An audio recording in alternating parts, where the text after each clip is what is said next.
Konnichiwa, everyone. You might be wondering where I've been the last few weeks. I've actually been away on holiday in Japan. It was an amazing trip, absolutely lovely.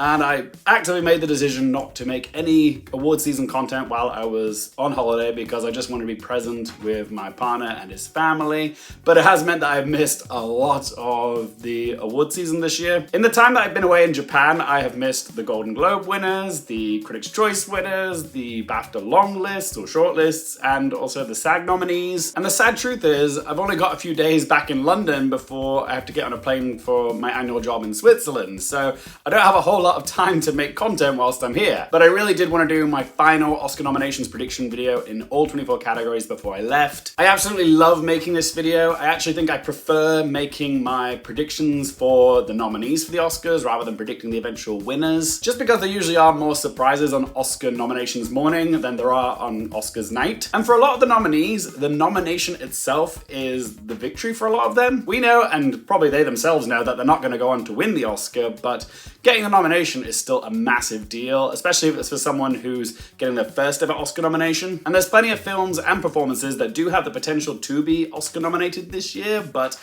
aren't guaranteed. Like, I think we're all collectively crossing our fingers that Amy Madigan does show up in Best Supporting Actress. I know I've got a few hope predictions of my own. I really want to see Rose Byrne get in for Best Actress, Lee Byung-hun for Best Actor, Adam Sandler and Jacob Elordi for Best Supporting Actor.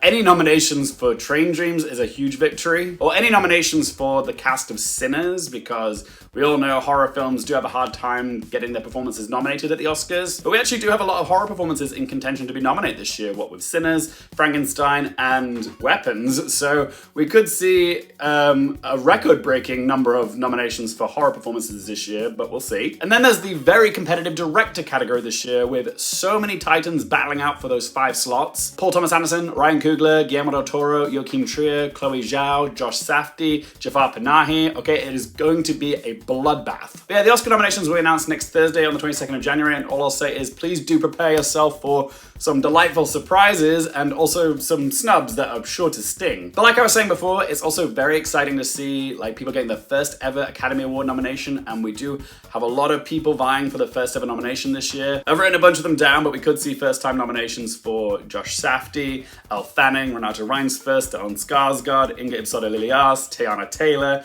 Odessa Azion, Michael B. Jordan, Wunmi Masaku, Delroy Lindo, Miles Catton, Jeremy Allen White, Lee Byung-hun, Chase Infinity, Rose Byrne, Jacob Elordi, Adam Sandler, maybe Dwayne Johnson. I'm not saying that I think all these people are going to make it in. I know a bunch of them won't, but I am excited to find out who will be able to say Academy Award nominee, fill in the blank. So yeah, like I was saying, the Oscar nomination is going to be announced next Thursday, 22nd of January. I will still be in Switzerland when they are being revealed, but I promise I will endeavor to get a live stream reaction video up on the channel that day, okay? It might not be when the nominations themselves are being announced. It might be a few hours later because I might still be working when they're being announced, but I will get to it later in the day. I will stay off social media. I'll give you my honest reactions as they unfold. And yeah, if you don't want to miss that, be sure to click the subscribe button and hit that little bell button so you're notified when I'm about to go live. But yes, I will get a video up that day, okay?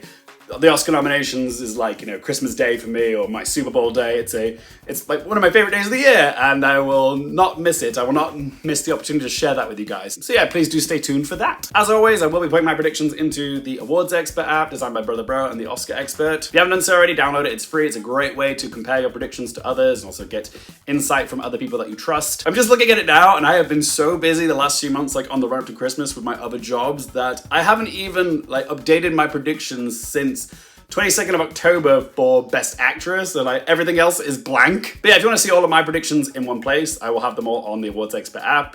My username is the same across all my social media platforms. It's @LukeHarefield, because there is a chance I might switch up some of my predictions between the time of me recording this and them announcing the nominations next week. So I might change some things here or there. So if you want to see my most up-to-date predictions, you can find them on the Awards Expert app. But yeah, that will show you my picks for all the categories. This video hopefully will just give you some context or some justification as to why I've made the selections that I have. But yeah, as usual, I will just be going down the list as they are on the Awards Expert app and giving my thoughts and my predictions.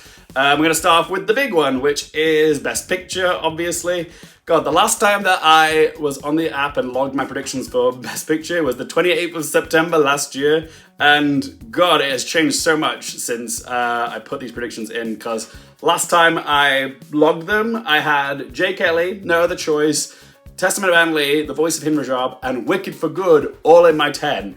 And now I have to change that up completely. Because yeah, I'm not convinced any of those films are going to get into Best Picture now. But yeah, my top 5 I'm still pretty confident on, which is One Battle After Another, Sentimental Value, Sinners, Hamnet, and It Was Just an Accident. I've finally seen Marty Supreme now, so I can put that in here. But yeah, when it comes to predicting Best Picture at the Oscars, the best tool that we have at our disposal is to look at the PGA nominees for this category, because the Producers Guild Awards also have 10 for Best Picture, and it's also decided upon by a preferential ballot system, just like the Oscars. And there usually is a significant amount of overlap with the nominees for the PGA 10 and the Best Picture 10 at the Oscars. It's usually around 70, 80, maybe 90%. Last year we had a 90% match. The PGA went with September 5, whereas the Oscars went with Nickel Boys. 2023 was the year of the 100% match between PGA and the Oscars. But in 2022, there was only a 70% overlap. So it does vary from year to year. This year's PGA, though, was a bit of a surprise. While we did have the usual suspects of One Battle After Another, Sinners, Hamnet, Marty Supreme,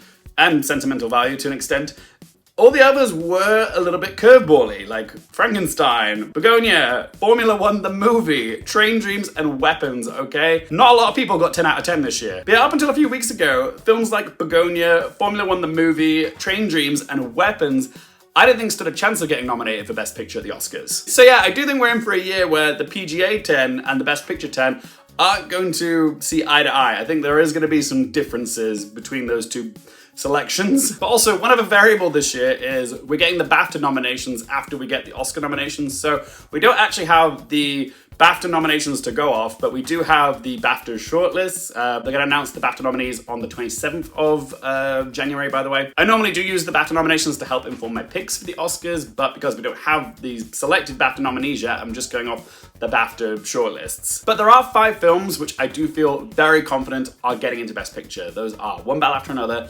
Sinners, Hamnet, Sentimental Value, and Marty Supreme. Those films, apart from one exception of Sentimental Value, have shown up everywhere that they need to. Critics' Choice Awards, Golden Globes, and the BAFTA shortlist. Sentimental Value missed out completely at the SAG Awards, but it's kind of expected because SAG don't typically nominate films that aren't mainly in the English language, but it did still come as a bit of a surprise. But yeah, the remaining 5 for Best Picture at the Oscars, I don't think are gonna match perfectly with the 5 that we got for PGA. Only one film that's not in the English language managed to get in at PGA, and that was Sentimental Value. But the thing is with the Academy, since they have diversified their membership and included more people from around the world and of different ages and backgrounds, they've actually, since then, have done a better job at being inclusive to films that aren't primarily in the English language, okay? The last few years we've seen like 2 or 3 films that aren't primarily in the English language get into Best Picture. Last year we had 2 with Emilia Perez and I'm Still Here. The year before that we had The Zone of Interest and Anatomy of a Fall, and you can also include Past Lives because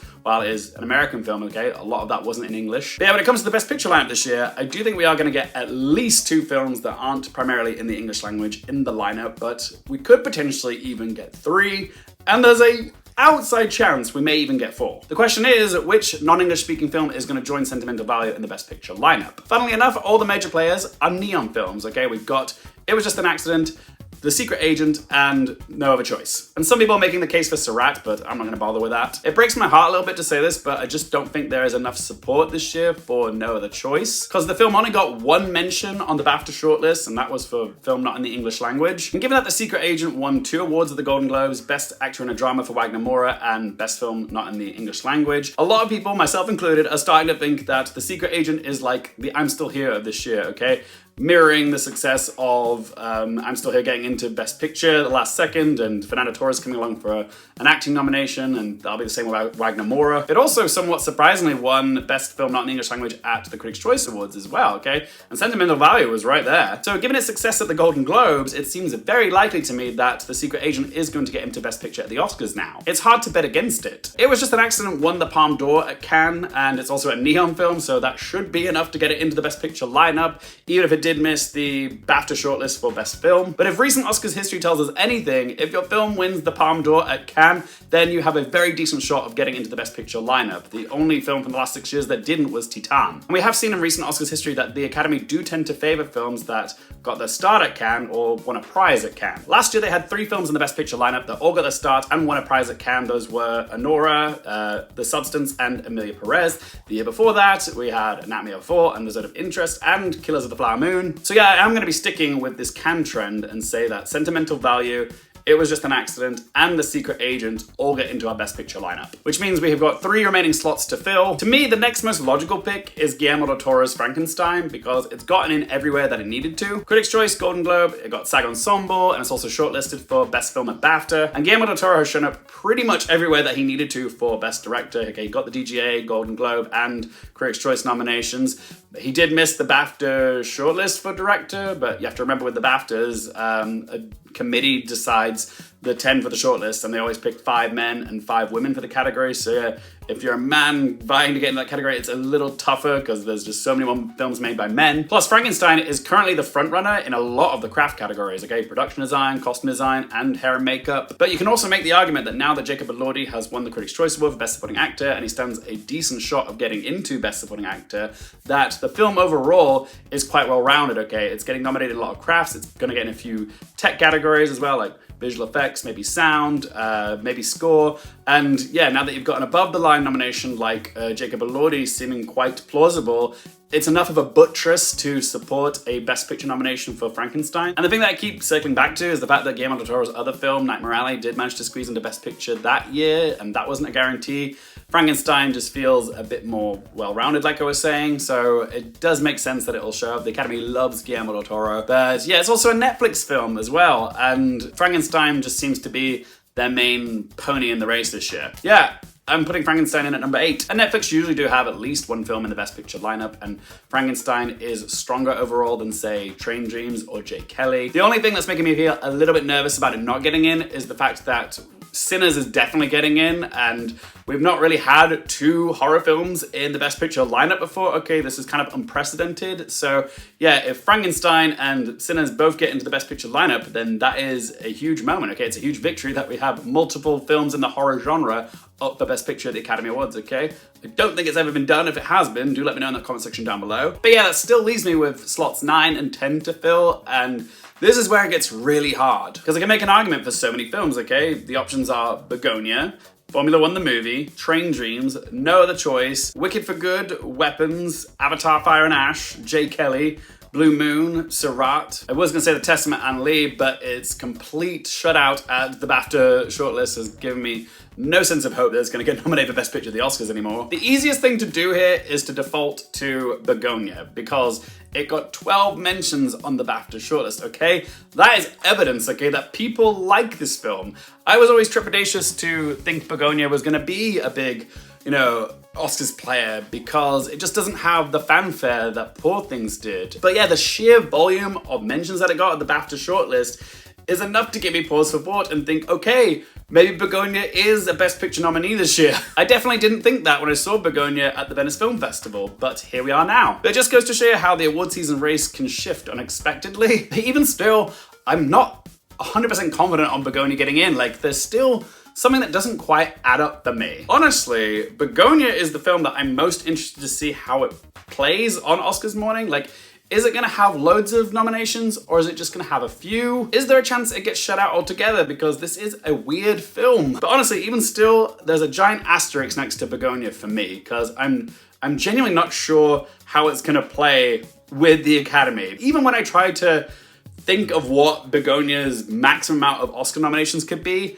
I don't see it getting tons of nominations. Like, its strongest chances are Best Picture, Best Actress for Emma Stone, Best Adapted Screenplay, but everything else is sort of like very easy to miss. Like, I don't think Jesse Plemons is getting into Best Actor. I don't see it getting into, it could get into production design, but I'm not confident on it. And I was sort of thinking maybe costumes, because the last 10 minutes of the film, but again, I don't think people think of costumes when they think of Begonia, and that's it. Could it get into score? No, I don't see it getting into score. It's 3 that I think it has a good chance of showing up for, which is picture, actress, and screenplay. That could be enough of a bundle, and maybe it does show up for like, you know, a production design nomination or maybe a surprise costume nomination. But yeah, honestly, I don't really see Begonia getting like more than 3 nominations, but it could. It's just hard to like feel sold on it being a Best Picture nominee when it's not backed up with a lot of other nominations, but it does have a strong chance in some above the line categories like Best Actress and Best Screenplay. Oh god, I don't know. Begonia is bugging me out. But maybe I am just overthinking this because it has shown up everywhere that it needs to. Okay, Critics' Choice, Golden Globes. It's shortlisted for Best Film at the BAFTAs, and it does have a strong case for Emma Stone getting the Best Actress because she has shown up everywhere herself. The easiest thing for me to do is to default to Begonia because the Academy have shown a fondness for Yorgos Lanthimos' films, but yeah, Yorgos at least seemed like he was getting into Best Director with The Favourite and, what was the other one? Poor Things, and he did. And Yorgos doesn't feel like as much of a surefire thing to get into Best Director this year, even though he did make the shortlist for Best Director at BAFTA. But yeah, I still don't think he's going to get in for Best Director. Just, again, the fanfare of Begonia just wasn't as palatable as it was for Poor Things. And Poor Things was still a bigger player in terms of like the crafts and the text, okay? It was a heavily nominated film at the Academy Awards. Begonia, like I'm saying, I don't really see it getting lots of text and craft noms. So it's only really got the 3 above the line nominations going for it. So it just doesn't feel as strong as Poor Things, which is why it's throwing me off like so much, because the evidence is there, it's shown up everywhere. But there's still that little asterisk next to it that says it doesn't feel as much of a safe or surefire prediction as Poor Things was. So yeah, I'm left scratching my head trying to determine if Begonia is going to show up in Best Picture or not. Like, it's hard, but what are the other options if it's not Begonia? All right, so we've got Weapons.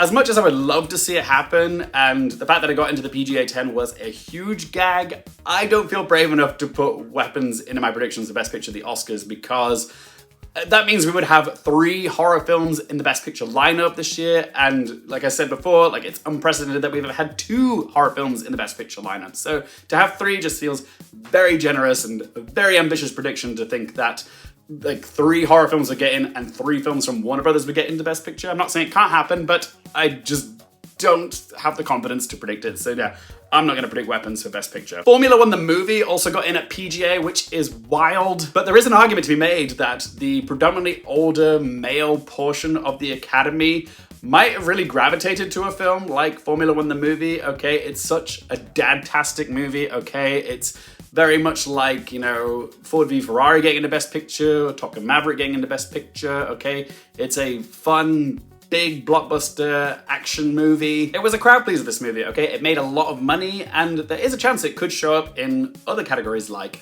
Best Visual Effects, Best Sound, Best Editing, Best Song potentially. So it could just squeeze in like a Ford v Ferrari pick. But it would be a bit shocking though if it showed up at the Academy Awards because it just hasn't really shown up anywhere else other than the PGA. So it seems a little foolish to predict it for Best Picture. It could be this year's Air, you know, the film that seems like it might get into Best Picture, but then just kind of fizzles out. But there is also an argument to be made that usually with the Best Picture lineup, we do have at least 1 or 2 big moneymaker blockbusters in the lineup for Best Picture. You know, movies that everyday people went to go see, and you can make an argument that Sinners is one of those.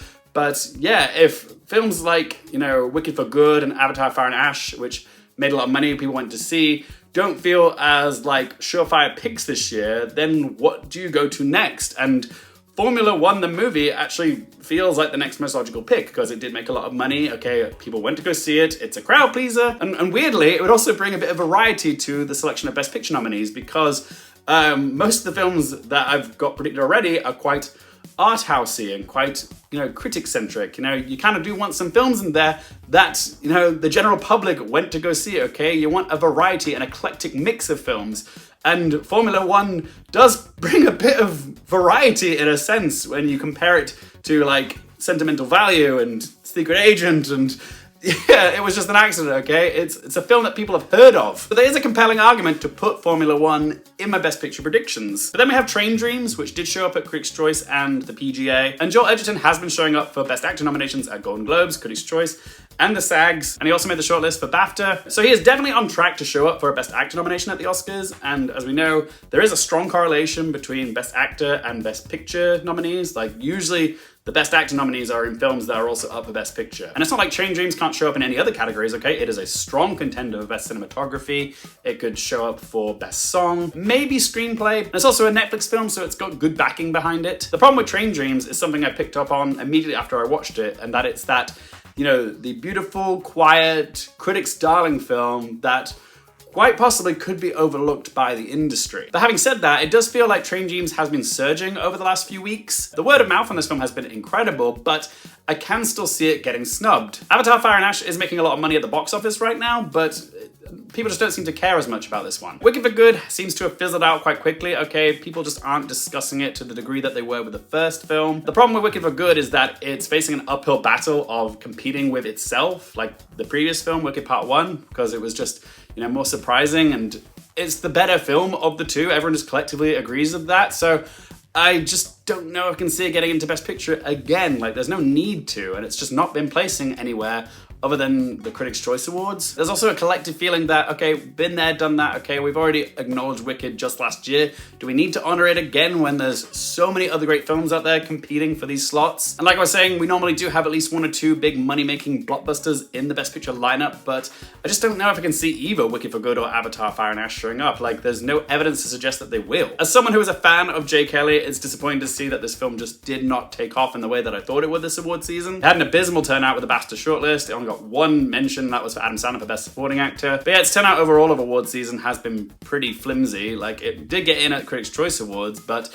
nowhere else. Right now, I really just feel like Jay Kelly is on life support because even at Star, George Clooney hasn't really shown up anywhere apart from the Golden Globes. As of right now, it kind of does feel like Adam Sandler is Jay Kelly's only hope of getting an Oscar nomination, and even that doesn't feel guaranteed. But yeah, there is a strong chance that Jay Kelly could be completely goose-egged by the Academy, which is crazy to me because back when I saw this film at Venice, I did think it was going to be a big player at the Oscars, but it's kind of like on the same trajectory as Damien Chazelle's Babylon, okay? Like, movies about Hollywood, about the business, but just not really resonating with the Academy like we thought they would. So yeah, but at least Babylon managed to get into score. But yeah, Jay Kelly did always seem like Academy catnip, but I don't know if the Academy's going to bite. What about Sarat? Oh, God. Honestly, it seems very unlikely to me that we're going to have 4 non-English speaking films in our Best Picture lineup. I know we've had 3 before, the year with Past Lives, Anatomy of a Fall, and The Zone of Interest, but are we really going to have 4 non-English speaking films in our lineup for Best Picture this year? Oh, it just seems far-fetched, and what seems even more far-fetched is the fact that there are 4 films that have been distributed by Neon, okay? That just seems wild to me, but never say never, because just last year, I was convinced that Sean Baker wasn't going to be able to take home 4 Oscars, but he still managed to do it anyway. So yeah, maybe we could see 4 films not in the English language to show up in Best Picture. Anything can happen. No other choice. The exact same argument I just made for Sarat, okay? It's a non-English speaking film and it's a Neon film, and again, it just seems to have lost steam over the last few weeks. We've got 2 films from Sony Pictures Classics with Blue Moon and The Testament and Lee, and I don't know if I can see either of these films getting in because, yeah, The Testament and Lee was shut out at BAFTA, and yeah, Blue Moon, whilst I love it, it hasn't really shown up anywhere for Best Picture, so it's hard to go with that. But again, there is that whole argument to be made that because Ethan Hawke has been showing up in a lot of places for Best Actor, maybe that correlation between Best Actor and Best Picture could come to fruition for Blue Moon. But yeah, it would be a real shock to see Blue Moon announced as part of the Best Picture lineup on Oscars morning. I wouldn't be unhappy about it, but I just don't think it's going to happen. So yeah, when it comes to filling those last 2 slots, I am stumped. I don't think we are going to have 4 non-English language films in the lineup, or 4 Neon films. It's the same thing, really. But yeah, if it does happen, yay! So yeah, I'm going to rule Sarat and No Other Choice out. But weirdly, out of everything that's left, Train Dreams feels like the most logical pick to me. It feels like it's been gaining momentum over the past few weeks. Joel Edgerton has a good chance of getting into Best Actor. It's probably going to show up in a few other categories like Cinematography and Song. It's also a Netflix film, so it's got good backing, and the film overall just doesn't really seem to have any haters, okay? People really do like this film. But yeah, that PGA nomination is kind of giving me a little hope that it can happen. So I'm going to put Train Dreams in at number 9. And as for 10, part of me really wants to default to Begonia, just purely based on the amount of mentions that I got on the BAFTA shortlist. And then there's another part of me that really wants to go with Formula One the movie because it's gonna provide, a big money-making blockbuster in the Best Picture lineup, provides a bit of variety. Oh, but I just don't know. I would argue that Formula One, the movie, is more accessible than Begonia, but Begonia does feel more like something that the Academy would go for. Because it's in the title, Formula One is a movie, and Begonia very much is a film. But still, Formula One, the movie, was directed by Joseph Kosinski, who directed Top Gun Maverick, so this really does feel like this year's dad pick for Best Picture. But the problem is, at least with Top Gun Maverick, it was showing up in a lot of places. Formula One only got the PGA, but it's such a significant nomination that you can't ignore it. And Begonia has placed everywhere, okay? I really should just go with Begonia. I think I just need to accept the fact that whilst Begonia doesn't have, say, the fanfare love that Poor Things did, it still has enough support to get into Best Picture. But there is still that little voice in the back of my head that is telling me that Begonia isn't as beloved as Poor Things was, and the Academy gave Poor Things so many nominations just a few years ago that they might not feel the need to nominate Begonia that much or at all. And if I end up being right and Begonia is like shut out massively from the Academy Awards, I'm gonna be so annoyed at myself because it means I'm ignoring that instinct. That little voice in the back of my head is usually an instinct that you should be listening to. And that's why it's bothering me that I can't shut it up. So for this instance, it's either listening to the stats or listening to a hunch that I'm having. My hunch is that it's Formula One, the movie. The stats are saying go with Begonia. I'm just trying to do the maths in my head and try to figure out which film I think has the better nominations package, because I can see Formula One, the movie getting into like sound and editing, which is a key category, as well as visual effects, maybe song. Is that more significant than Begonia getting a Best Actress nomination? Maybe Best Adapted Screenplay? That's probably it. Like, is that, like, those above the line nominations, is that better than the mostly text of what Formula One has to offer? Oh, God. Oh, I just need to make a decision. In the words of Natalie Imbruglia, I am torn. You know what? Fuck it. No guts, no glory, okay? Like, while I do think Begonia is the safer pick, and if you guys are coming to me for advice on what to pick for this category, you're probably better off going with Begonia, okay? It's got the BAFTA, like, shortlist stats to back it up, okay? F1 is strictly a gut instinct that I'm having, and I will be more annoyed with myself if I don't listen to my gut. I can live with incorrect prediction, it's fine.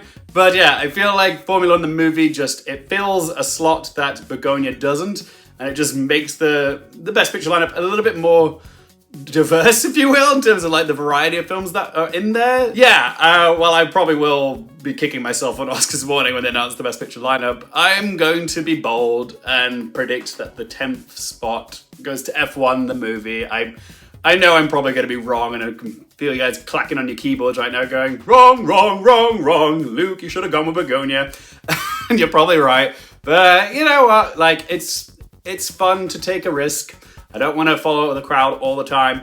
And yeah, it's not the end of the world if I don't get it right as well. It's a hunch. And I know I'll be more mad at myself if I'm right and I didn't go with it. So yeah, I'm going to say Formula One gets the 10th spot for the Best Picture lineup.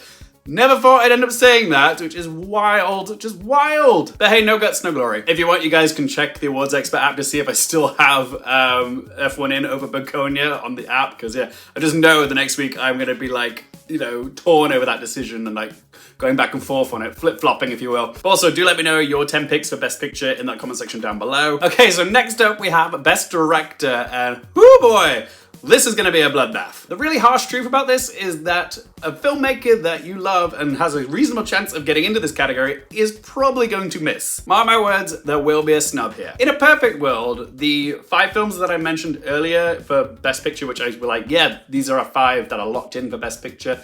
Those are the 5 films that I feel would be nominated for Best Director as well, but we don't live in a perfect world, people. Yeah, my dream picks for this category would be Paul Thomas Anderson, Ryan Coogler, Chloe Zhao, Joachim Trier, and Josh Safdie. That is an eclectic and diverse range of filmmakers. 3 out of 5 of those will be getting their first ever director nom. Chloe Zhao is the only previous winner of Best Director in those 5, but a fun fact about Chloe Zhao for you guys is that if and when she does get nominated for Best Director for Hamnet, she will only be the second ever woman to be nominated for Best Director at the Academy Awards multiple times, the first being Jane Campion. As far as I'm concerned with this category, this is Paul Thomas Anderson's Oscar to lose. Like, this definitely much does feel like this is his time, like it very much was for Christopher Nolan a few years ago with Oppenheimer. But yeah, he's already won the Critics' Choice Award and the Golden Globe. He's gonna win DGA, he's gonna win at BAFTA. It's his time, okay? It's going to Paul Thomas Anderson. If there was a challenger, it would most likely be Ryan Coogler. However, Ryan Coogler is probably gonna win an Oscar of his own for Best Original Screenplay for Sinners, so it's not like he's gonna go home empty-handed. But yeah, the director nomination for Ryan Coogler is gonna still be a huge victory for him, okay? He is so deserving. His first ever directing Oscar nomination will be for an original horror movie, okay? That is amazing. It's a big deal. At this point, Chloe Zhao definitely feels like a lot for me, okay? She is getting in after Hamnet won Best Drama at the Golden Globes last week. While it has been a really good year for female-directed films, I had 4 films directed by women in my top 10 favorite movies of the year vid.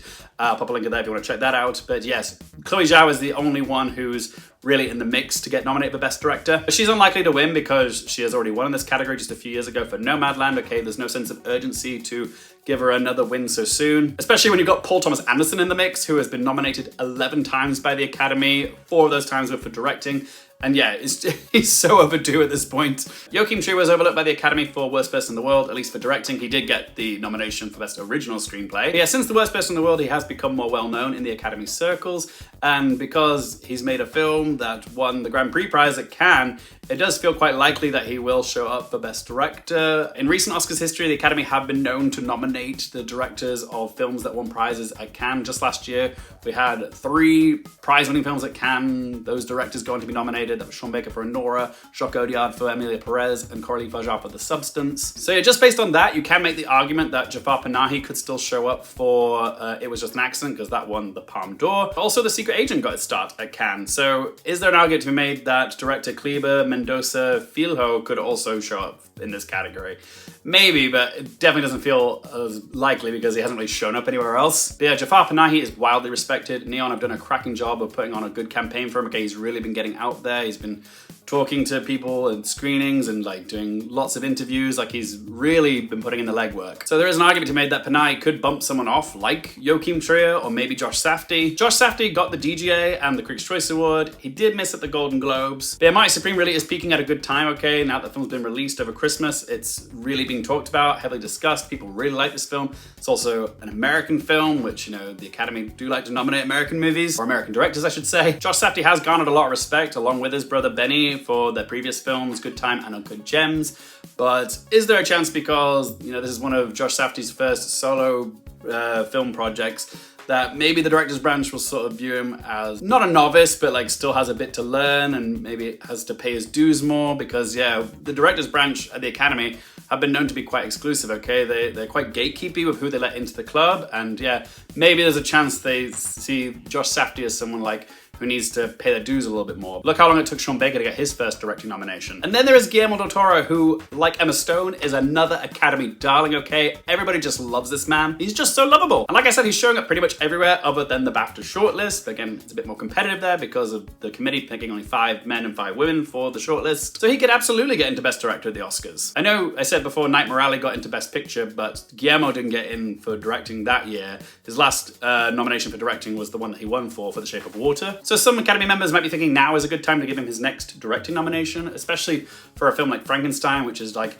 a match made in heaven of filmmaker and source material. There's every reason to think he will show up. But yeah, the best precursor to use to accurately predict this category is the DGA, which has accurately predicted the winner of this category the last 5 consecutive years in a row. Normally with DGA and Best Director at the Oscars, there is an 80% overlap with the nominees. The nominees at DGA this year were Paul Thomas Anderson, Ryan Coogler, Chloe Zhao, Guillermo del Toro, and Josh Safdie. So the question becomes, if you believe this whole 4 out of 5 matching at the DGA and the Oscars, which one of those directors from the DGA do you bump out and who do you put in? Last year, Edward Berger got the DGA for Conclave and Jacques Audiard got in at the Oscars. In 2023, Greta Gerwig got in for Barbie at DGA, but at the Academy Awards, Justine Trier got in for Anatomy of a Fall. In 2022, Joseph Kosinski got in for Top Gun Maverick at the DGA, but the Academy went with Ruben Östlund for Triangle of Sadness. What does this tell us, though? Essentially, it says that the Academy prefer to nominate a director for a film that premiered at Cannes, whereas the DGA will prefer to nominate a big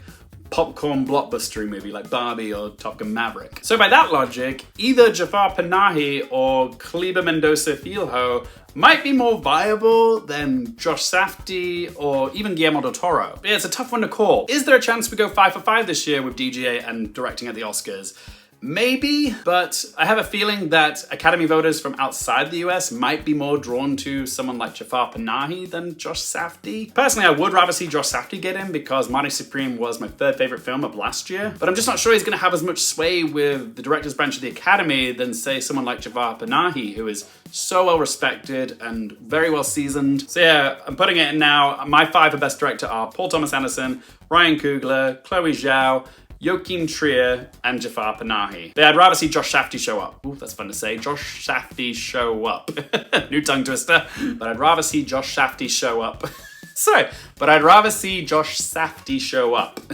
Try it at home, it's fun. Okay, so next up we have Best Actress. Normally with this category, I'm usually pulling my hair out over who I think is gonna go on to win it, but that doesn't seem to be happening this year because it very much does feel like this is Jessie Buckley's dinner party and everyone else is just invited. It really does feel like Jessie Buckley is gonna sweep this year. The question is, who's gonna be joining her in the category? Last year we had all 5 of the Best Actress nominees be in films that were also nominated for Best Picture. Okay, that is so rare to see happen at the Academy Awards. However, last year's Best Actress lineup could potentially be a sign of a shifting paradigm with this category. Like, maybe it does start to become more of a frequent thing that Best Actress nominees are also in Best Picture nominated films. But like I said, it is rare to see this happen, okay? The last time it happened was back in 1978. So it doesn't seem too wise to invest too much stock in the idea that only Best Actress nominees from Best Picture nominees will show up in this category. I know it happened last year, it is something to take note of, but I wouldn't take it as gospel. Because there are several Best Actress nominees who I can see getting in without their film being nominated for Best Picture.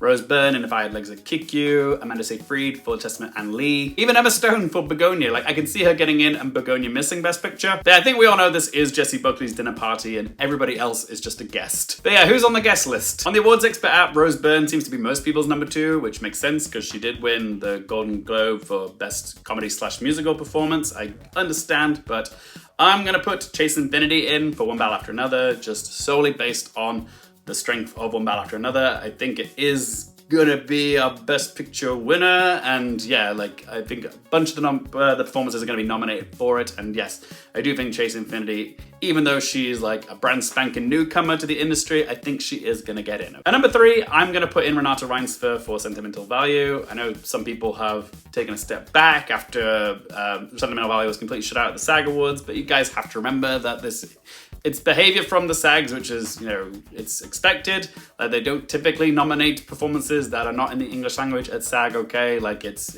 sad, but it's a fact, okay? Very rarely do films not in the English language get in at the SAGs. So yeah, whilst I know it's a bit of a red flag, I still think, based on the strength of Sentimental Value, that Renata Reinsve is getting in. Again, she was overlooked for her amazing performance in The Worst Person in the World, okay? Like Joachim Trier, she's indoctrinated now into Academy circles a lot better. Okay, people know who she is and people really love her. So I think it's time. And if she does get in, she'll be, I think it's the first Norwegian actor to be nominated at the Academy Awards since, oh God, what was her name? Liv Ullmann. She was nominated back in 1977 for Face to Face. So yeah, I will admit that I am sort of leaning on the idea that there will be a bit of a correlation between Best Picture nominees and Best Actress nominees this year.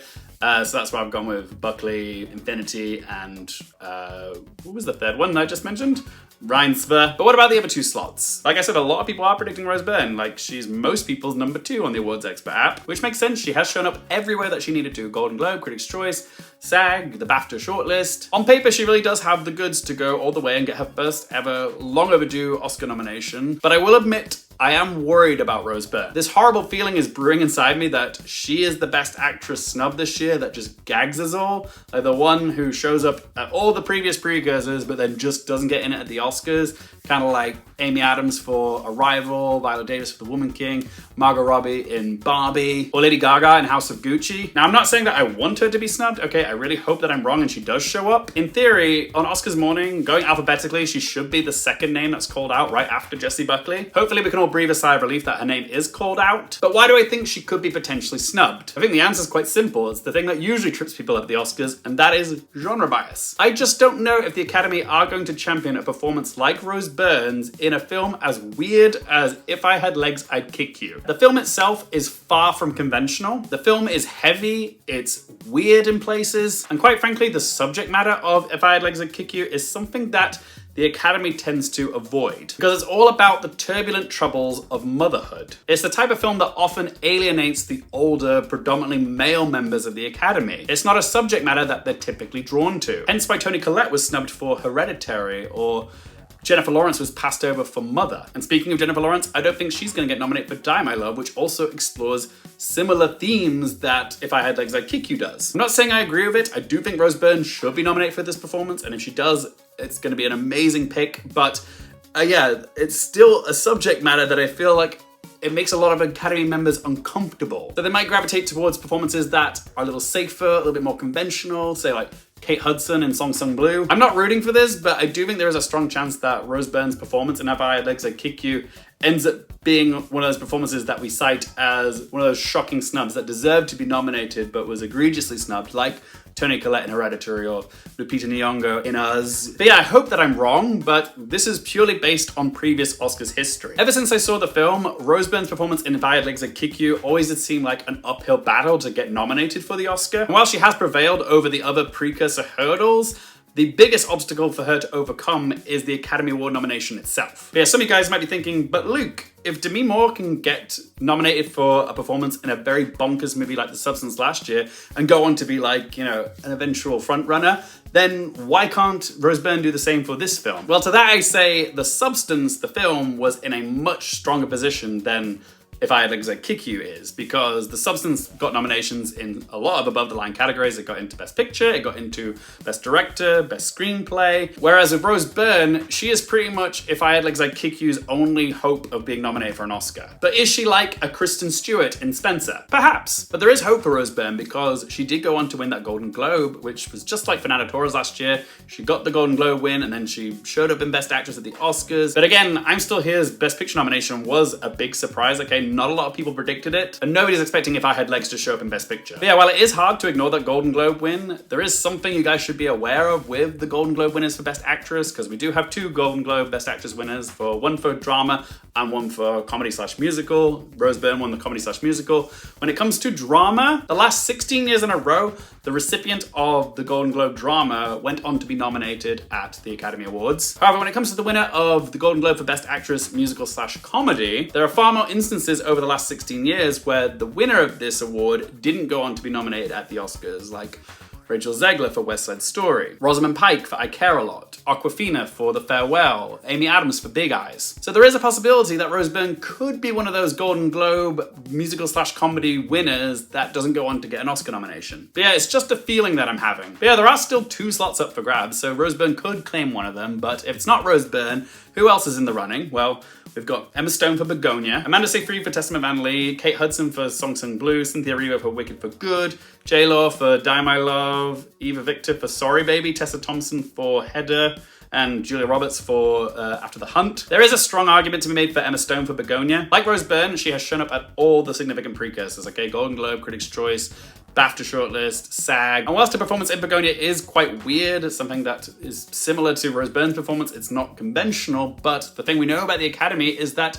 they have shown a preference for Emma Stone's performances that are in Yorgos Lanthimos films, okay? They have a lot of respect for Yorgos Lanthimos' films. But yeah, while there is room for both of them to show up here, I would much rather see Rose Byrne get her first Oscar nomination than see Emma Stone get her 4th and her 3rd one for a performance in a Yorgos Lanthimos film. Like I said before, she is an Academy darling, okay? She's previously won this category twice before, and only just 2 years ago for another Yorgos Lanthimos film, so it does present that argument, like, will the Academy feel the urgency to give Emma Stone another Oscar nomination when she's so fresh off a recent win and they can honor someone different?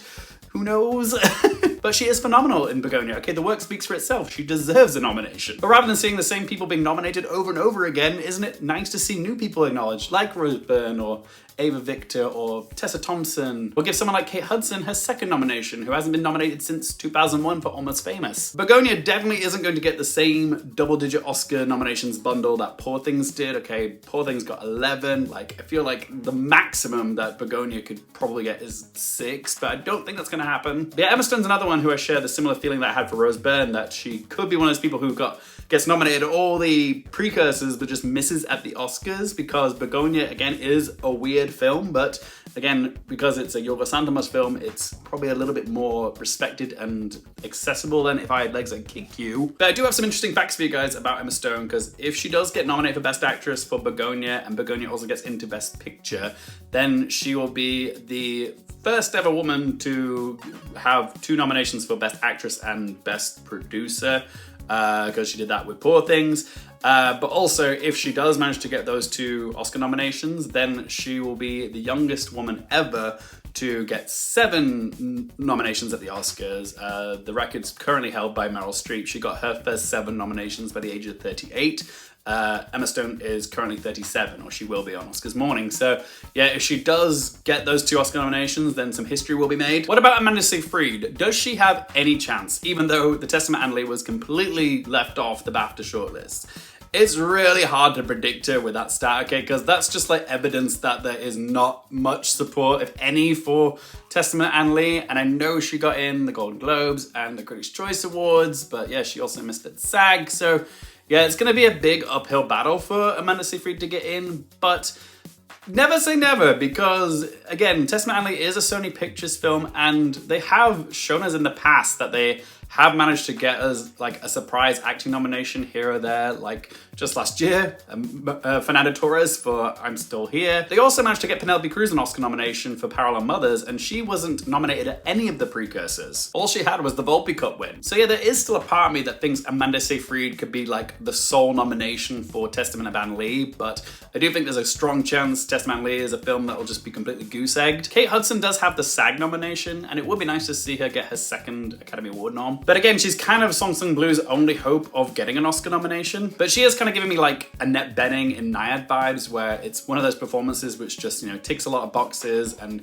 people like enough, and people think, oh yeah, it'd be nice to see her nominated again, so they just, you know, give her a nom. The performance itself isn't really taking many risks, which is why like it might be more palatable as a performance that people go towards, rather than something weird like J-Law in Down My Love, Rose Byrne and If I Had Legs I'd Kick You, or even Emma Stone and Begonia. But I like weird. I want to see weird performances nominated, okay? It just makes it more interesting. Cynthia Erivo is definitely battling a case of recency bias, what with her being previously nominated just last year for playing Elphaba, okay, in a much stronger film. And that's the thing, like, it's very rare to see actors get nominated for playing the same role twice at the Oscars. Like, it can be done, like Kate Blanchett did it with Elizabeth. But yeah, to get a second nomination the very next year, I don't think it's been done before, and like maybe Ariana Grande can pull it off, but yeah, Cynthia Erivo seems less likely. I'm not saying it can't happen for Cynthia Erivo, but she really has struggled to place at a lot of the precursors this year, whereas Ariana Grande has had some success. I already said for Jennifer Lawrence, it's the same argument as Rose Byrne, and I just think there's more passion for Rose Byrne than there is Jennifer Lawrence, so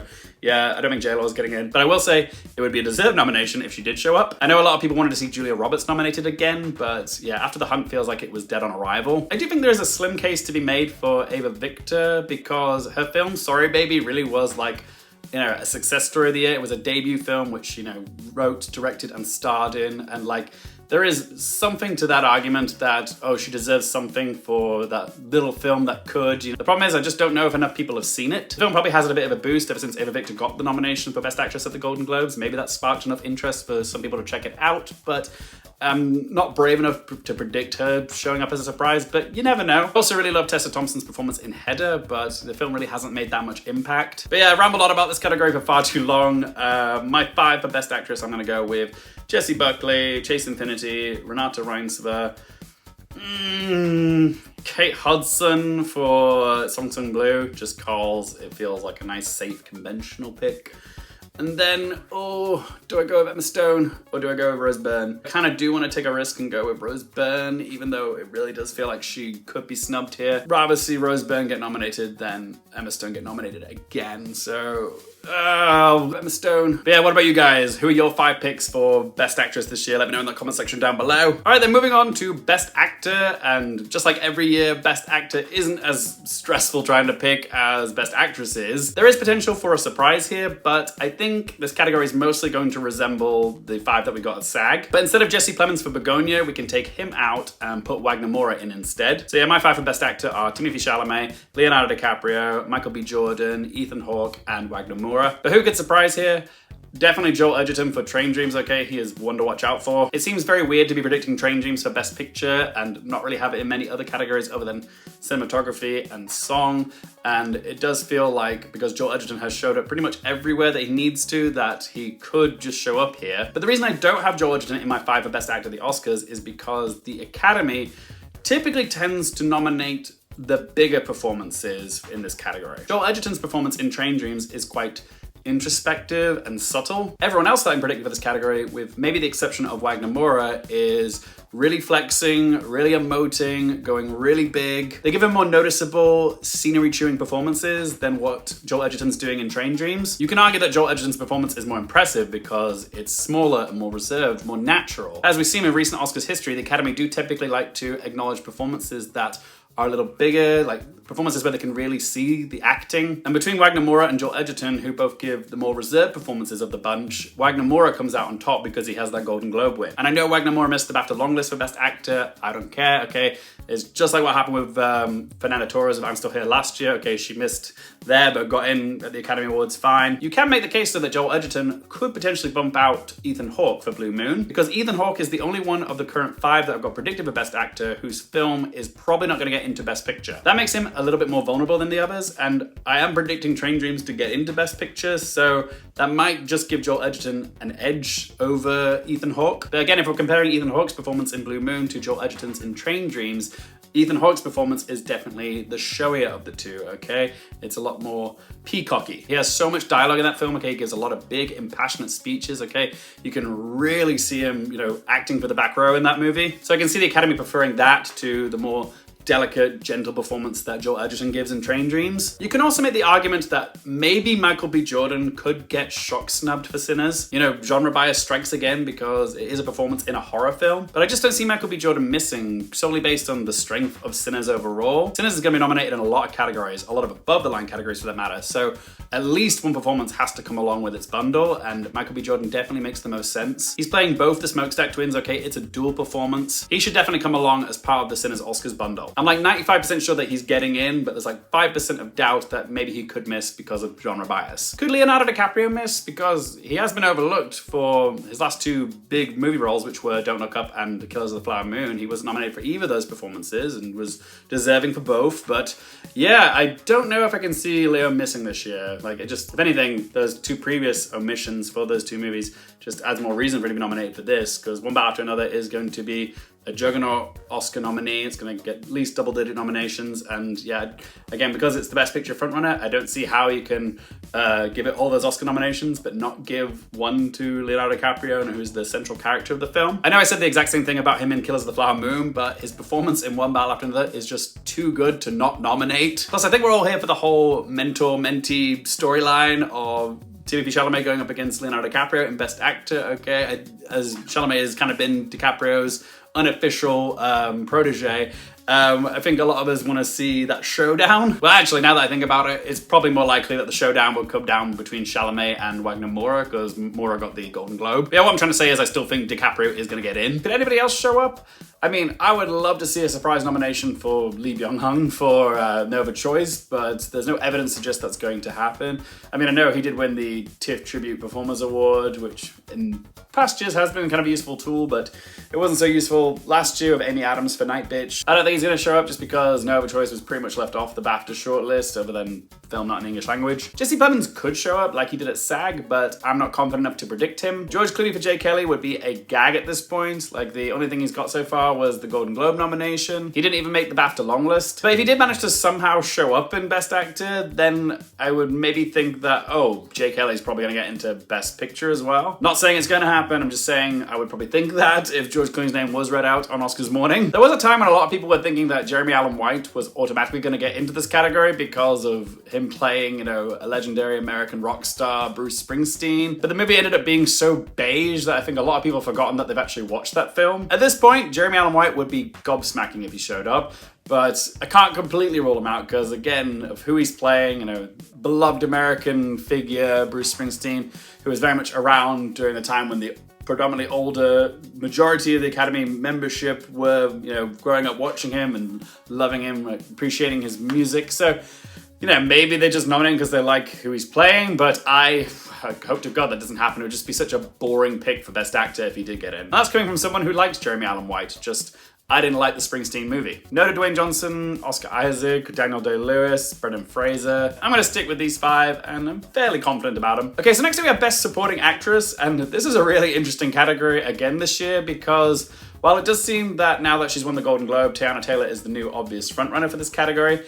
A lot of people can't seem to make heads or tails as to who the other 4 slots are going to go to because we do have a lot of options here. It's interesting to see that a lot of people have dropped Elle Fanning from their 5 since she wasn't on the BAFTA shortlist. Seems like the consensus is most people seem to think Inga Ipsoda-Lilias is going to be the sole representation for Best Supporting Actress for Sentimental Value, when I still do think there could be a double nomination here for the Sentimental Value girls, but you know, there's a few films that we could see a potential double nomination with Mighty Supreme, and I guess some people might be predicting one battle after another with Regina Hall and Teyana Taylor. I'm not going to be so confident to predict Regina Hall getting in here. She's not shown up anywhere really, so I don't know why people are still pushing this narrative that one battle after another is going to get 6 Oscar nominations for acting. It's ridiculous. But yes, it could potentially maybe happen with Odessa Zion and Gwyneth Paltrow for Mighty Supreme, but I feel like Sentimental Value is more likely to, and I know that the girls from Sentimental Value missed out at the SAG Awards, but again, that was kind of expected because, you know, the film is primarily not in English, even if Elle Fanning's performance was mostly in English. So yeah, I still think Sentimental Value has a good shot at getting the double nomination in Best Supporting Actress. Some people are also predicting 2 horror performances to show up here with Amy Madigan and Wunmi Mosaku for Sinners. And yeah, that also seems ambitious, but it could happen. I'm quite excited to see what our lineup ends up being for this category, because I do think Teyana Taylor is probably going to go all the way and win it. It's just who is going to join her.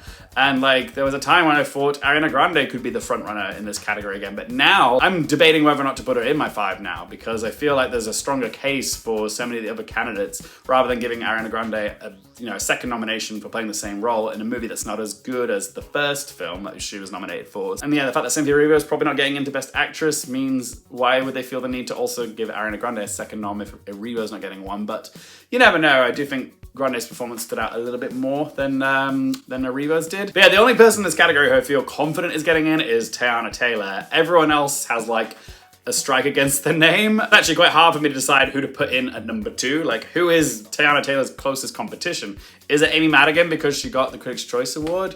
Again, the strike next to her name is the fact that, you know, she's in a horror film and Weapons is not as strong as a film as, say, the other horror film this year, or 2 horror films. We've got Sinners and Frankenstein that she's competing with. So, but she does have the big, juicy, one of the most talked about performances of the year. So maybe she is comfortably in, and she also provides a bit more of a variety of ages, because I believe Amy Madigan is in her, is it 60s or 70s? I want to say 70s. So it would be nice to see someone who's a bit more seasoned, more of a veteran like her show up against what's mostly going to be a category that's full of like young 30-somethings. I would love to see 2 horror performances show up in Best Supporting Actress, but I'm skeptical that it's going to happen. I mean, look at last year, Margaret Qualley couldn't even get into Best Supporting Actress, and arguably she was like a co-lead in her film. Like, she had a really juicy part, but she still missed. And when it comes to Madigan and Mosaku, it's really a case of apples and oranges, okay?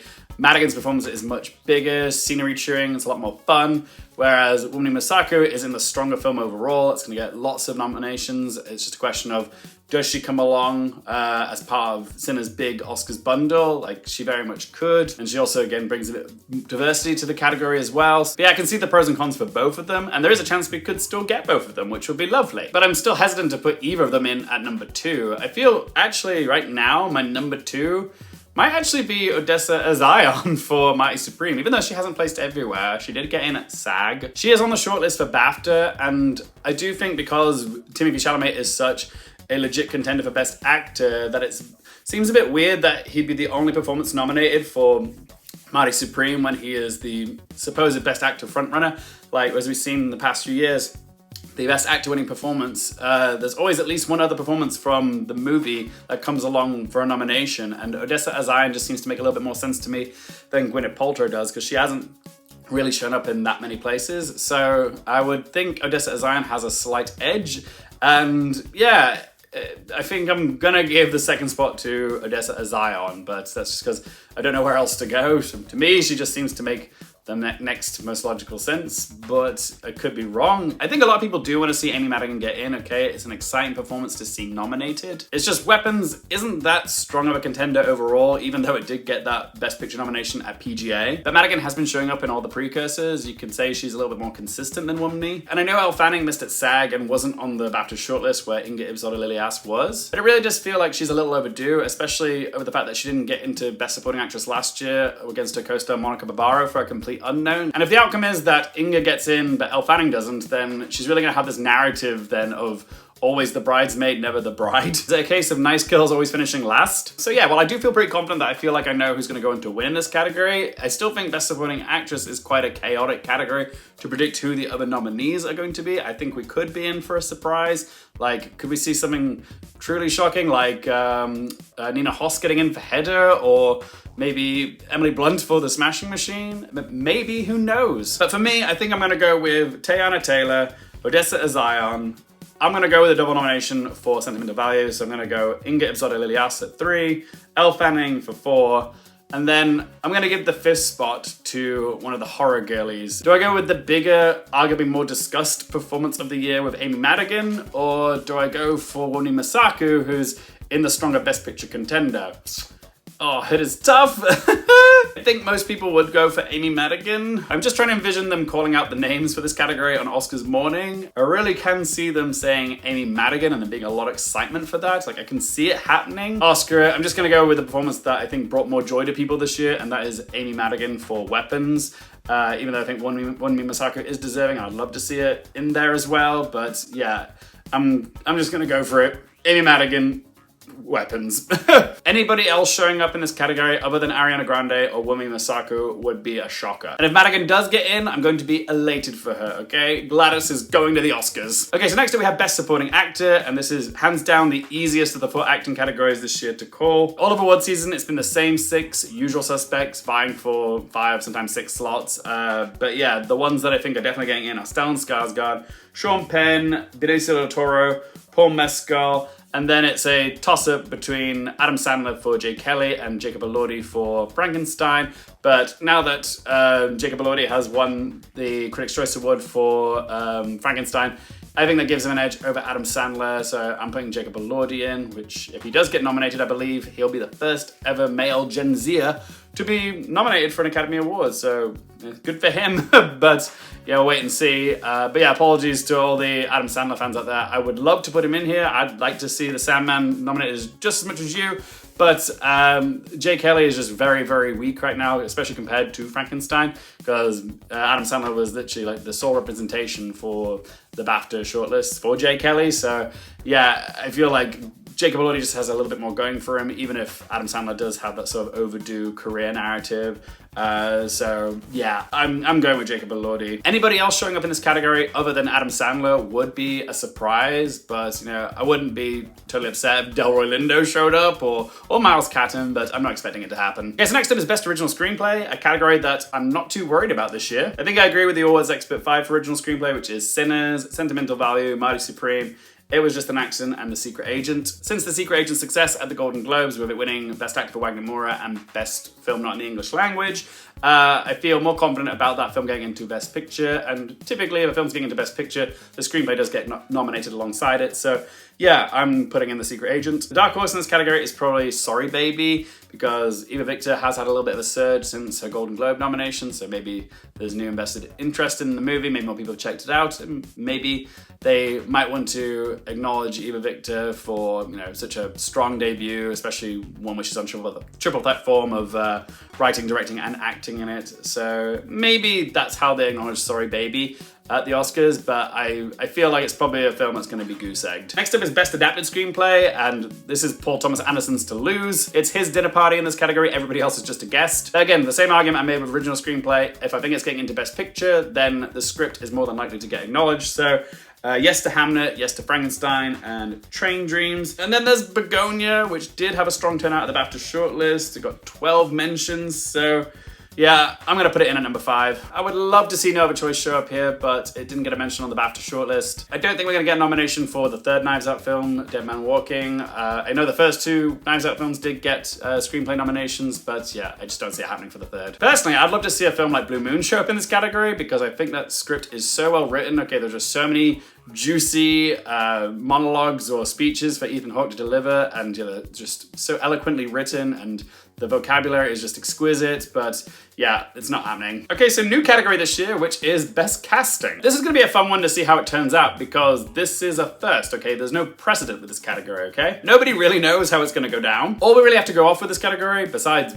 gut instinct, is the new casting and ensemble category that we got this year at the Critics' Choice Awards. I've seen some people leaning on SAG Ensemble for guidance with this category, but remember, ensemble and casting are 2 different things. Casting is who selects the actors. Ensemble is how the actors work together. Okay, so they're 2 separate things, but they often do get conflated. But yeah, as this is the first year that we've got this category at the Oscars, it's really anybody's guess. And we're all wondering, how is the Academy gonna play this, okay? Are they gonna gravitate towards the films with like big casts, you know, with large ensembles? Or will they go with the films where the main character or characters were essential to the film's success? Like the films where you find that one perfect person to play the central role? Or perhaps it'll just be like a mix of both those things. Personally, I'm still gonna be leaning towards the films that I think are gonna be nominated for Best Picture. So yes for Sinners for Francine Maisler, One Battle After Another for Cassandra Kulukunda, yes to My Supreme for Jennifer Vendelti. Like, she did a wonderful job of casting such a variety of bodies and faces and yeah, just genuine New Yorkers as well. And yes to Hamlet, God bless Nina Gold, which leaves 1 spot left, and I would love to see it go to Sentimental Value, even though I know it missed SAG Ensemble and Critics' Choice Awards. But yeah, you also have to remember this was the first year that Critics' Choice had this new category of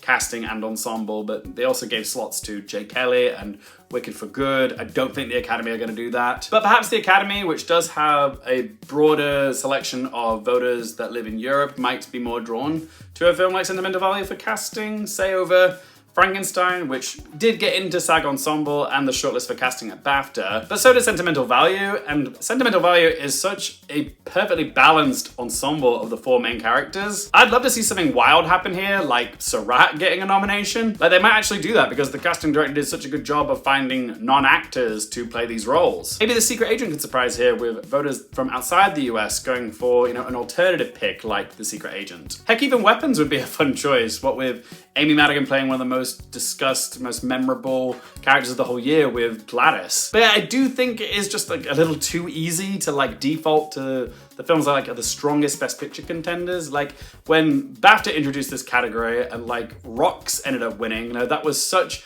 a curveball in terms of like what they went with. But that might be what happens here because this category is unprecedented. Maybe the Academy will want to go for something odd or, you know, unexpected, because like it's never been done before. They don't have to follow suit. They can do whatever they like here. So maybe we are in for a fun surprise. But yeah, I'm just gonna default to like the films I think are the strongest and the most liked. But yeah, I'm hoping to see there is like a few fun surprises in here. We'll see. As it's a new category, if you've got any thoughts or opinions or comments on best casting and what the Academy is going to do, yeah, let me know in the comment section down below. Who do you think they're going to pick for this category? Okay, so next up is International Feature, and what a stacked category this is. Just from looking at the shortlist, I want so many of the films in this shortlist to get in. And what's bonkers is, on Awards Expert, the 5 that have been selected in the Community tab the 5 films from Neon, so Sentimental Value, The Secret Agent, It Was Just an Accident, No Other Choice, and Sarat. This category is brought to you by Neon. People are actually expecting Neon to own this category. But yeah, whilst I would love to see that happen, I'm not going to be so bold as to predict all 5 of the films in this category will be from Neon. Okay, that is bold. However, I will be picking the 3 films that I think are going to get into Best Picture, which are Sentimental Value, It Was Just an Accident, and The Secret Agent. When it comes to No Other Choice, whilst I know it's a Park Chan-wook film and it is on the shortlist for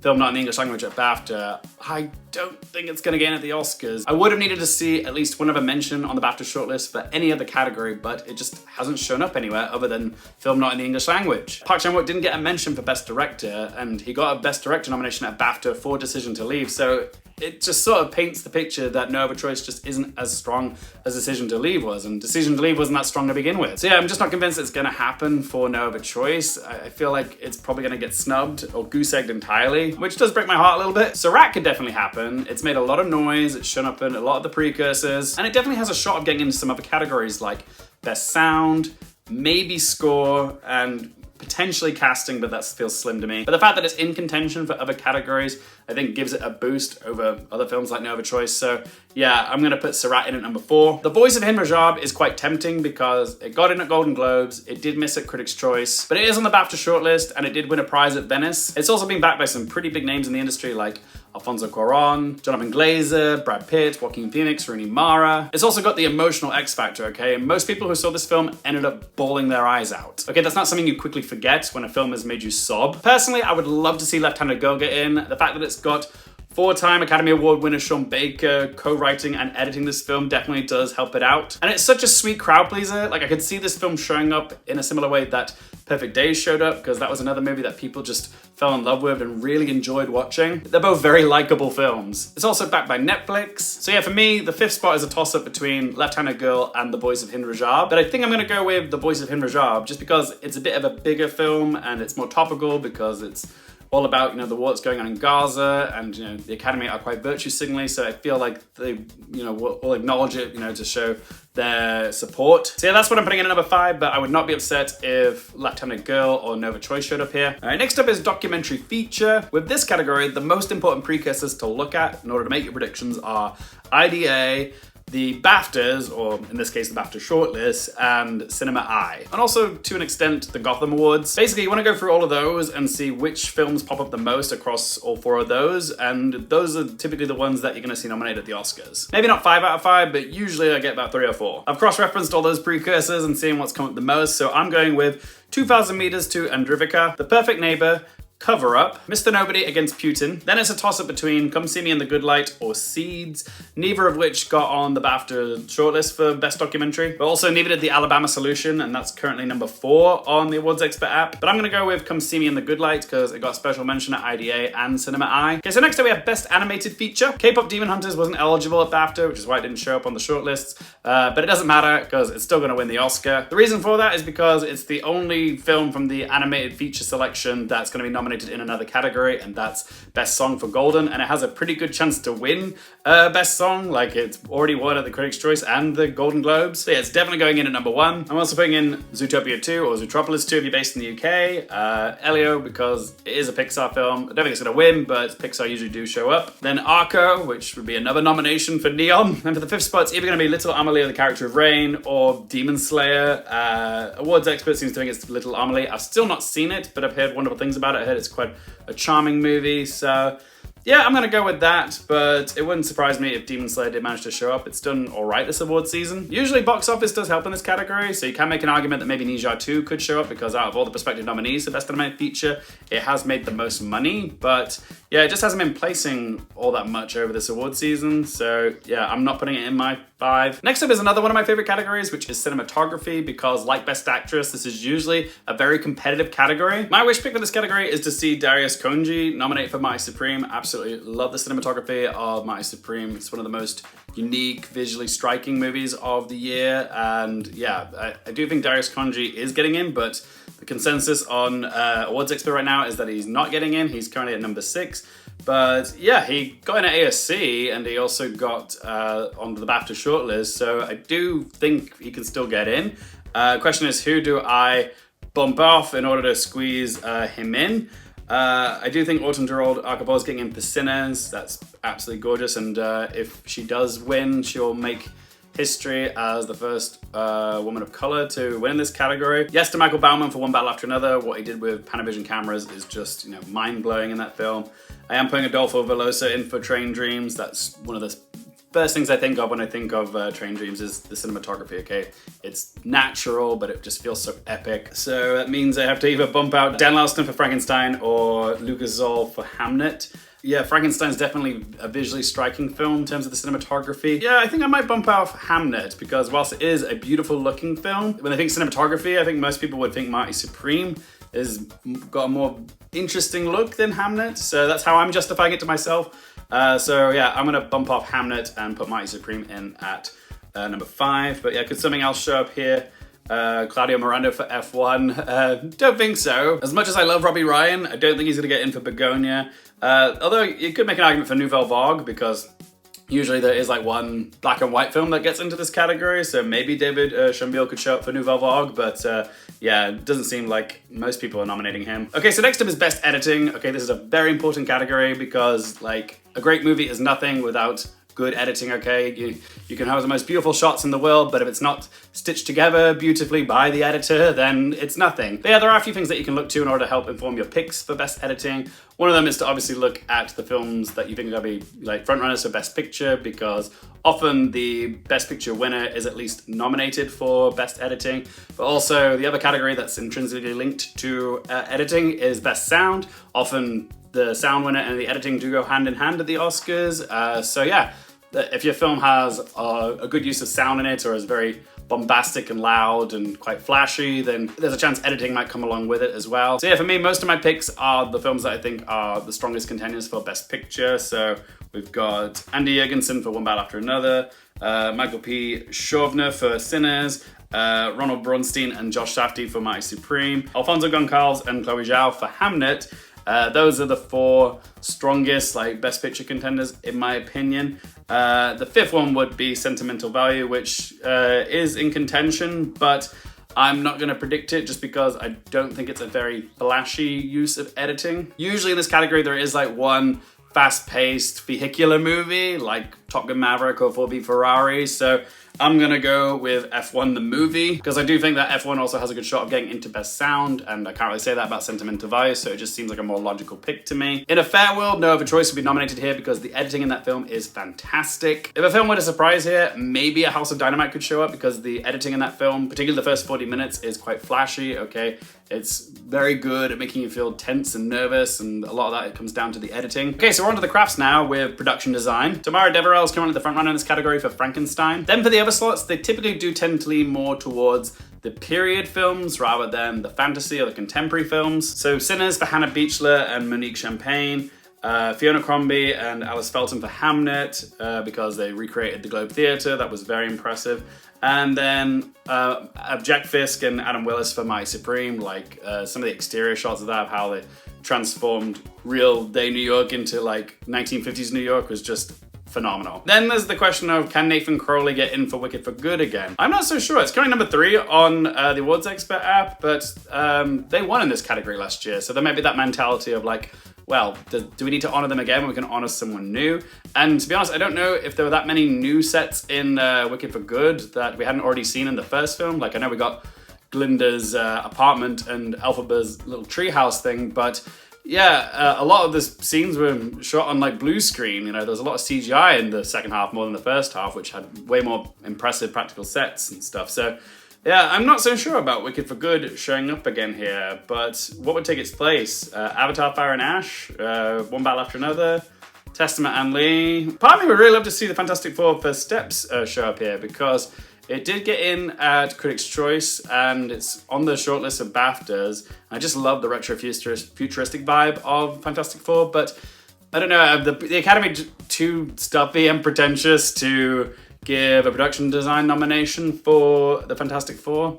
Probably, but I don't know. Part of me wants to predict that, but yeah, maybe it could be Begonia. Oh, screw it. I think I'm just going to put Fantastic Four First Steps. It's a bit of a risky prediction, but yeah, no guts, no glory, and it's I can afford to take a risk. It's like, why not? And if it does show up, I'll be very happy for it. Who knows? They might just end up defaulting to like One Battle After Another just because it's One Battle After Another and they just shower nominations. But yeah, I'd rather see it go to something a bit more unique like Fantastic Four. Next up is costume design, and again, this is where Frankenstein will thrive in the crafts. So yeah, Kate Hawley for Frankenstein, sure.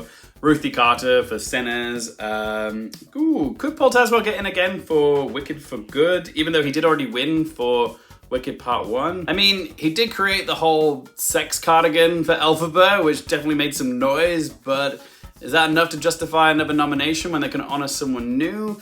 I'm not sure, but I do think that My Supreme might actually have a decent shot of getting nominated here, even though I know the costumes in it aren't very elaborate or flashy or anything. I don't think people think of the costumes when they think of My Supreme, but they are very period accurate and really do contribute to the world building along with the production design. So yeah, I could see it showing up in costume design. But yeah, also Hamnet. But yeah, Hamnet is both a period film and it's very theatrical. So yeah, it's a match made in costume heaven. So yeah, I think Hamnet will show up here. Could we see a surprise in costume design? Perhaps. At this point, it does feel like if the Testament of Anne Lee did show up in costume design, it would actually be a bit of a gag because it was shut out at on the BAFTA shortlist. But yeah, when I saw the film back in Venice, I thought, oh yeah, they probably are going to nominate Testament of Anne Lee for costumes because yeah, they're very periody and they're quite flowy and they move very well with the choreography. So yeah, I thought maybe the costumes would get acknowledged, but yeah, at this point it would actually be a bit of a shocker to see it show up. I do think I can see a world where Colleen Atwood surprises here for One Battle After Another, even though One Battle is, a contemporary set film and they usually favor the period films, but yeah, some of the costumes in One Battle After Another are very signature pieces, like Leo in the dressing gown and the hat and the sunglasses. They're very memorable. So I could see maybe Colleen Atwood just showing up because they just get on board the One Battle After Another bandwagon, just nominate it for everything. Maybe production design, maybe this. Even though those are two things I don't think jump out of One Battle After Another as things that stand out from the movie. But I think I'm going to take a risk and put Colleen Atwood in at number 5 because, yeah, it's fun to take a risk from time to time. And yeah, it's just a hunch that I'm having. Another No Guts, No Glory prediction. Next up, we have makeup and hair, and there's a lot of strong contenders in this category this year. The only one that was absent from the shortlist, which was a little bit of a surprise, was Weapons, with the makeup and hair they did on Gladys. But I think I agree with the 5 on Awards Expert app. With Jacob Elordi getting into Best Supporting Actor, most likely, that will pair nicely with makeup and hair nomination for his transformation into the creature. And yeah, Wicked for Good had the transformations of the Tin Man and the Scarecrow. So yeah, I think Wicked will at least get this nomination for hair and makeup and maybe song as well. But yeah, Sinners, yes, absolutely. The Smashing Machine could miss here, I think. It's not getting paired with Dwayne Johnson's performance of Best Actor or anything, but the makeup that was used to transform him into Mark Kerr was fantastic, okay? It's very convincing. So yeah, I do think the Smashing Machine has a good shot of showing up here, probably its only nomination, but wouldn't be surprised if it got goose egged entirely. And then One Battle After Another. The makeup that's done on Sean Penn at the end of the movie is quite good. So yeah, I do think it could show up here as well. If there was a film maybe to surprise, maybe Nuremberg or The Ugly Stepsister. Okay, so next up is visual effects, and we all know that Avatar Fire and Ash is going to win this. Just give it the Oscar already. But yeah, the other slots I'll be going with Formula One, Frankenstein. There usually is one superhero movie in the mix. Apart from last year, there weren't any. So I am going to default to Superman and give that a slot. Will they go with Wicked again?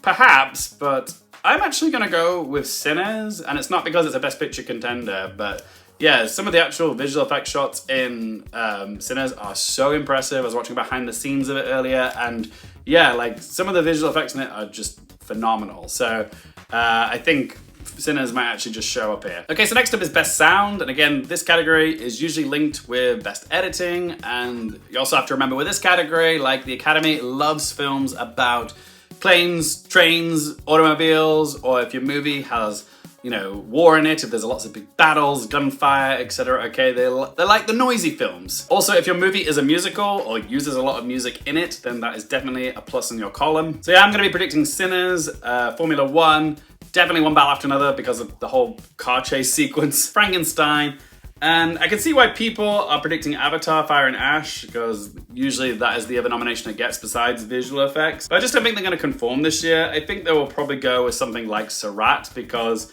that movie is so very much about the sound. The opening sequence of that film is just it's all about the noise with the rave and stuff. I think they'll surprise us here and give us a cool pick like Surratt. Next up we have Best Score, and this is another category that was so stacked this year with so many great scores. But I do feel pretty confident about my picks for this category. I'm going with Ludwig Göransson for Sinners, Johnny Greenwood for One Battle After Another, Alexander Desplat for Frankenstein, Daniel Lopatin or On a Tricks Point Never for Marty Supreme.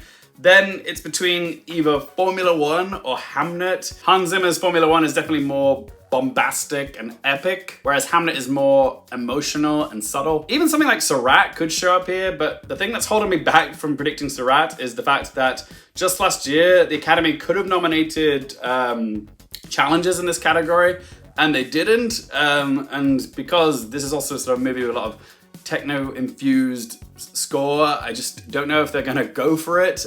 Maybe it's just a bit too cool for the Academy. But I think I'm gonna go with Formula One. I think they're gonna go with Hans Zimmer, and I think partly it's because he was disqualified from qualifying for Doom Part 2 last year, which was really frustrating. So yeah, I'm gonna go with Formula One for Hans Zimmer. Next up is Best Song, and as much as I love K-pop Demon Hunters, and Golden has a very good chance of winning this because it already won the Critics' Choice and the Golden Globe, I do think there's a chance that Sinners could end up winning this because the song I Lied to You, the song that comes right in the middle of the film when Miles Catton is playing the guitar, and yeah, the barriers between time and space start like bleeding into one another. That is like, for me, the set piece of the year, okay? Like it's the thing I felt most enveloped watching this year. It's like the set piece of the year for me. And the music is a huge part of that. And I feel like maybe that's still going to be in voters' minds when they come to place their votes for this category. So yeah, they could go with the fun pop song, which is definitely more catchy, more earwormy than I Lied to You. But yeah, I still think the sequence where I Lied to You was used in Sinners is just way more powerful. Like it's just way more memorable in my view. But you know, I could be wrong. They might just go with what's catchy and current, and yeah, that Golden song has been inescapable. Yeah, I do think Golden can win it, but yeah, I do think I Lied to You will be the challenger for the win, and that leaves the other 3 slots open. I think we'll probably get a Wicked song, most likely The Girl in the Bubble. I think it's just slightly more memorable than No Place Like Home. And yeah, for the 4th spot, I'm giving it to Train Dreams for the song Train Dreams, and then for the final slot, I gotta give the obligatory slot to Diane Warren because of a new film, Diane Warren Relentless, which is a very fitting name for the movie. But yes, the song's called Dear Me, and I haven't even seen the film, but I just know she's getting in because she's Diane Warren, and it's just not an Oscars without obligatory nomination for Diane Warren in Best Song, which she won't go on to win. Yeah, could something else surprise here? Maybe the F1 song, but I'm not counting on it. Okay, now we have the shorts, which is usually the categories that most people struggle on, myself included. Like, these categories can really make or break where you come in the Oscar rankings each year. And I'll be honest with you guys, I have been so busy the last month with Christmas and the trip to Japan that I have had no time to watch like any of the shorts. So all of my picks for the next 3 categories are just pretty much guesswork, okay? Just based off of like vibes and synopsis on IMDb and like people I trust on like awards expert and Gold Derby app, and also like the Next Best Picture website, okay? Like that's what I'm using to gauge how I'm predicting my picks for these categories. So I'm probably not the best person to consult to inform your picks here, but yeah, if you want to hear what I'm picking, this is what I've got for documentary short. Again, I'm just going with Buzz and IDA. So my 5 picks are All the Empty Rooms, Perfectly Estrangeless, Armed Only with a Camera, and The Devil is Busy, with my alternates being Cashing It Out and We Were the Scenery. Next up we have animated short, and a good rule of thumb for this category is to default to films that feature cute or cuddly animals. So my picks are Snow Bear, Iru, Playing God, Girl Who Cried Pearls, and The Shyness of Trees, with my alternate being Retirement Plan. And last but not least, we have live action short, and I've gone with Two People Exchanging Saliva, A Friend of Dorothy, just because Miriam Margolyes, Rock, Paper, Scissors, The Singers, and Beyond Silence, with my alternate being Jane Austen period drama. But there you have it, guys. Those were all of my predictions for the 2026 Oscar nominations. What do you think of my predictions? Am I being crazy? Am I missed something? What are you predicting in any of the categories? What do you have to say about the Oscar nominations for this year? Do let your voice be heard in this comment section down below. Remember, I will be doing a live stream reaction vid to the Oscar nominees next Thursday, so if you don't want to miss that, be sure to click that subscribe button for us and turn that little bell if you want to get notified when I'm going live. But as always, thank you guys so much for watching. For more things related to movies, TV, the Oscars, and popcorn culture, I'm Luke Carefield, and I'll see you next time.